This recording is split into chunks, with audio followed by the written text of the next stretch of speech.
Welcome to the Big Tech Gut Check here on Scrolling to Death. This is a weekly update for parents on all things social media and big tech. Before I get into the headlines for the week of September 9th, 2024, I want to thank this week's episode sponsor, Bark Technologies. I'm really, truly so grateful that these days we parents have safer device options for our kids. The Bark phone was built for families who are looking to ramp up their child's online safety. It has parental controls built into it and allows us to manage their entire digital experience super easily. Let's get on to the updates. So it is National Suicide Prevention Week. Everything I do here at Scrolling to Death is to prevent the suicide of children, because suicide is now the second leading cause of death for kids aged 10 to 14. And a lot of kids are learning about suicide at the age of 10 from social media. I did a separate video. It's just 3.5 minutes. I put it over on Instagram and YouTube and LinkedIn. Please take the time to head over and get educated on the link between social media use and suicide. But this week, I just want to remind you briefly to check in with your kids.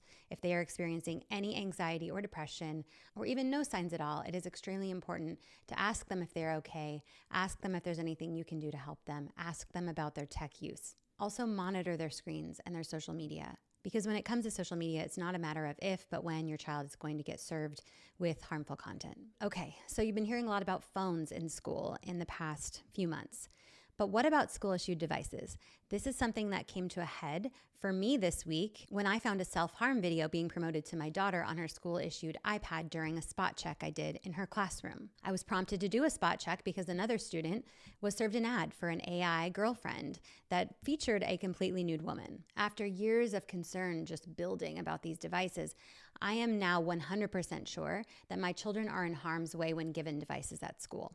So personally, I have fully opted out of iPads for my second and third grade children. But I was told that that is not possible, that my school needed a few weeks to figure out a solution, but I am now pushing back and willing to take legal action if needed in order to immediately opt my children out of devices. It is mine and your parental right for your children to receive a safe education and when and how they are introduced to certain technologies. There are more and more parents who are taking these steps across the country. Please follow along on this journey over on Instagram, Scrolling to Death.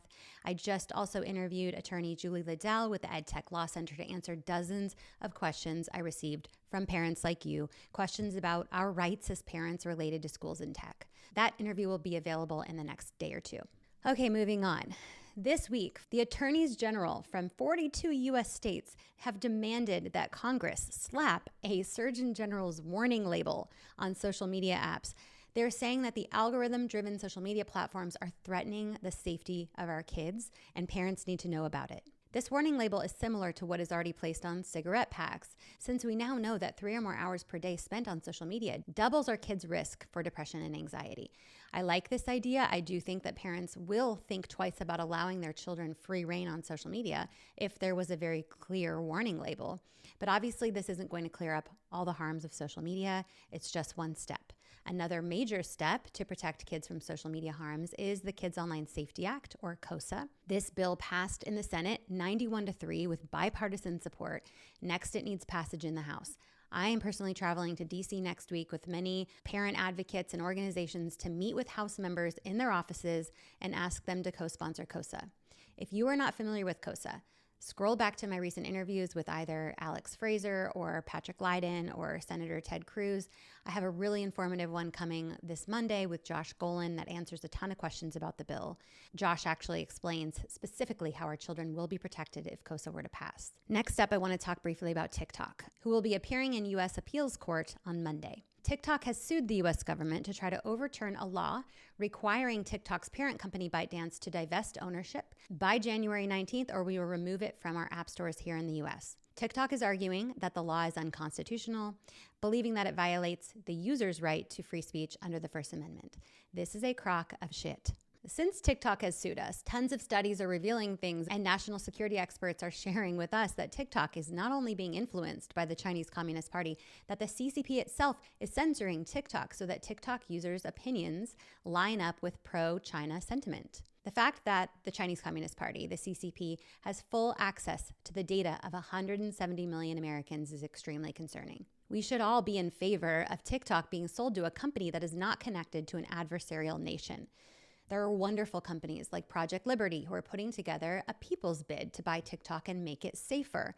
You can learn more about that in my interview with the founder of Project Liberty, American billionaire Frank McCourt. And I will keep you updated on this developing situation involving TikTok. But let's touch on Snapchat before we close out.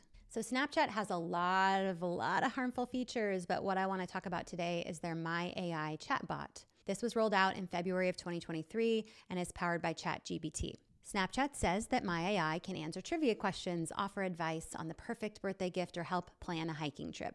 But what Snapchat rolled out is far more nefarious. For example, when a 15-year-old asked My AI to help her plan a birthday party, it gave her advice on how to mask the smell of alcohol and pot. When kids have an essay due for school, My AI will just write it for them. My AI recently coached a 13-year-old girl on how to set the mood when having sex with a 31-year-old man, when the 13-year-old girl shared the age difference with the chatbot.